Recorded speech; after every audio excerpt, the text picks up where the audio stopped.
Hello student, sunflower Gujarati માધ્યમ દ્વારા તમારું સ્વાગત છે। આજે આપણે ધોરણ 9માં પાઠ નંબર 15 છે દાજીવ, એના વિશે વાત કરશું કે જેના લેખક છે શેખર જોશી। તો અહીં શેખર જોશી છે એનો પરિચય આપેલો છે। ત્યાર પછી જોઈએ આપણે કે दाजीव कहानी बाल श्रमिक पर लिखी गई कहानी है। मदन एक पहाड़ी बालक है जो पेट की आग बुझाने के लिए शहर में आकर एक होटल में काम करता है। भोलेपन में जिसे वह अपना दाजी अर्थात बड़ा भाई समझने लगता है, वही किसी प्रकार एक दिन उसके बाल मन पर आघात कर जाता है। इसका मार्मिक चित्रण इस कहानी में हुआ है। लेकिन मदन एक पहाड़ी विस्तारનો એક છોકરો છે કે જે પોતાનું પેટ ભરવા માટે થઈ અને શહેરમાં આવી અને એક હોટલમાં નોકરી કરે છે। તો એના ભોળાપણનો ફાયદો ઉઠાવવા માટે થઈ અને દાજુ એટલે કે પોતાને મોટા ભાઈ સમાન માનતો એવો જે વ્યક્તિ છે એ કોઈ એક પ્રકારે છે ને આઘાત આપી જાય છે। તેનું વર્ણન છે આ વાર્તા द्वारा આપેલું છે। જોઈએ कि चौक से निकलकर बाईं ओर जो बड़े साइन बोर्ड वाला छोटा कैफे है, वहाँ जगदीश बाबू ने उसे पहली बार देखा था।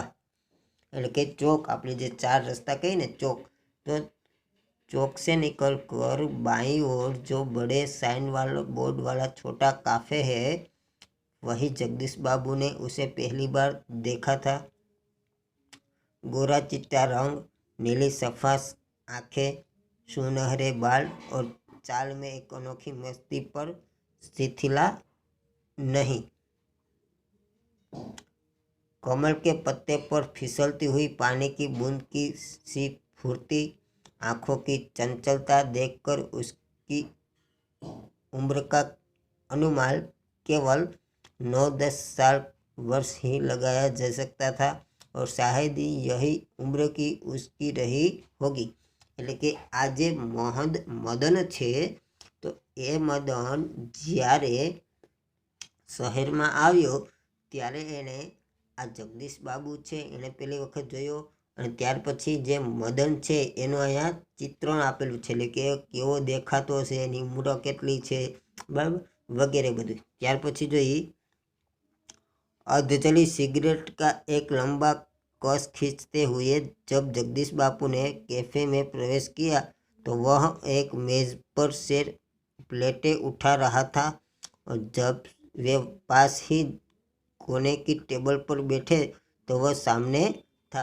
એટલે કે જ્યારે જગદીશભાઈ છે એ પોતે સિગરેટ પીતા પીતા જ્યારે કાફેની અંદર ગયા ત્યારે એ જે છોકરો છે એ ટેબલ ઉપરથી બધી પ્લેટો છે લેતો હતો અને જ્યારે એ પાછા આવ્યા અને એની ટેબલની બાજુમાં બેસ્યા ત્યારે છોકરો એની સામે હતો।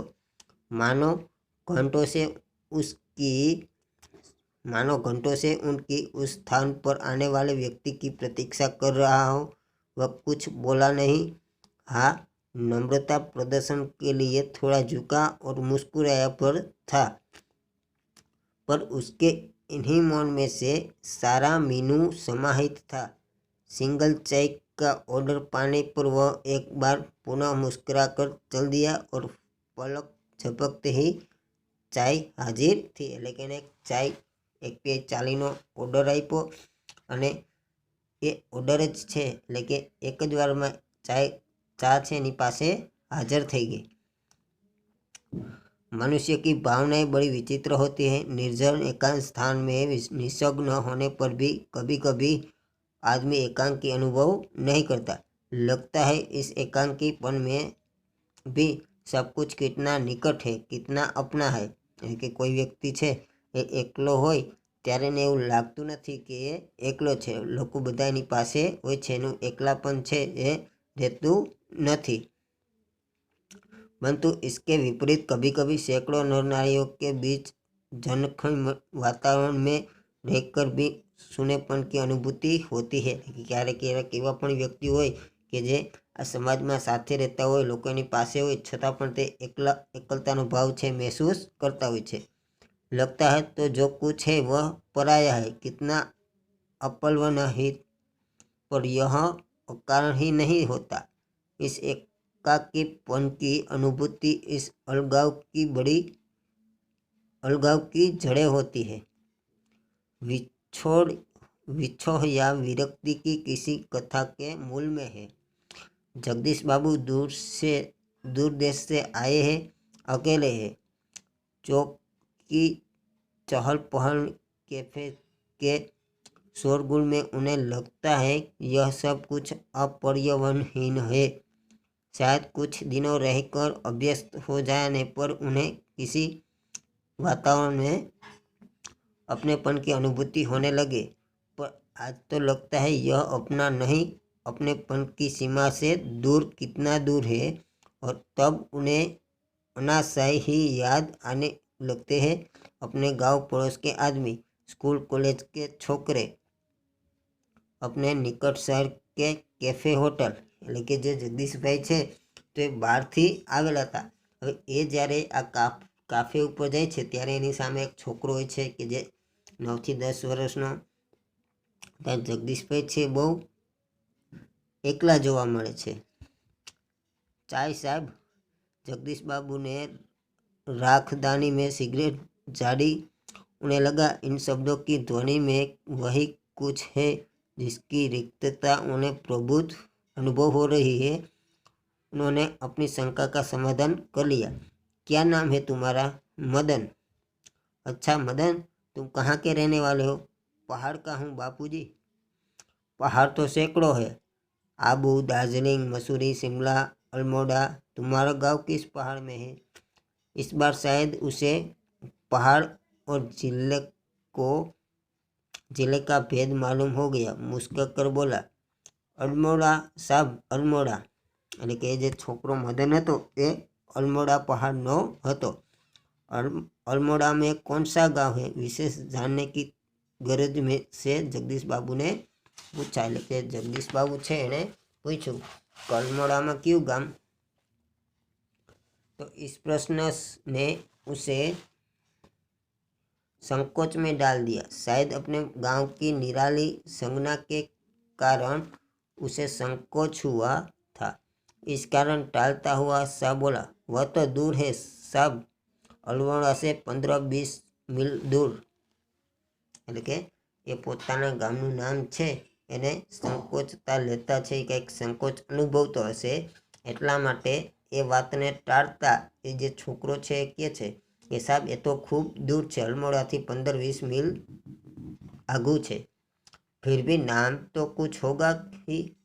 जगदीश बाबू ने जोर देकर पूछा। એટલે કે જગદીશ બાબુ છે એને એવું પૂછ્યું કે કંઈક નામ તો હશે ને? ડોલટિયા લંગો, વહ સચુકતા હુआ सा बोला। ડોટિયા લંગો એટલે કે આ કંઈક એવું ગામનું નામ હશે એટલે એ સંકોચતા બોલ્યો। जगदीश बाबू के चेहरे पर पुती हुई एकाकीपन की स्याही दूर हो गई और अब उन्होंने मुस्कुरा कर मदन को बताया कि वे भी उसे निकट के गांव के रहने वाले हैं। तो लगा जैसे प्रसन्नता के कारण अभी मदन के हाथ से ट्रे गिर पड़ेगी। એટલે કે જગદીશ બાપુ છે એ પણ એના ચહેરા ઉપર એવી સ્માઇલ લઈ આવ્યા અને એ પણ એવું બોલવા જતા હતા કે એ પણ પોતાના ગામની પાસેના રહેવાવાળા છે અને એ કારણે એના પ્રસન્નતા છે એટલે કે એની જે ખુશી છે એના કારણે જે મદનના હાથમાં ટ્રે હતી ક્યાંક કે નીચે ગીરી પડી જશે। उसके मुंह से शब्द निकलना चाहकर भी न निकल सके। એટલે કે જગદીશભાઈ છે એના મોઢામાંથી જે શબ્દો નીકળવાના હતા તેમાં પણ એ નીકળી શક્યા નહીં।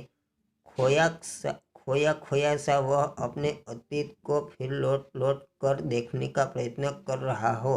એટલે કે એને પોતાનું ખોવાયેલું જે અતીત છે એને વળી પાછળ કે ફરીને એ યાદ કરતો હોય એવું લાગ્યું। મિત્રો અહીંયા સુધી રાખીએ છીએ, આનો બીજો પાર્ટ છે આપણે પાછળ જોશું। Thank you.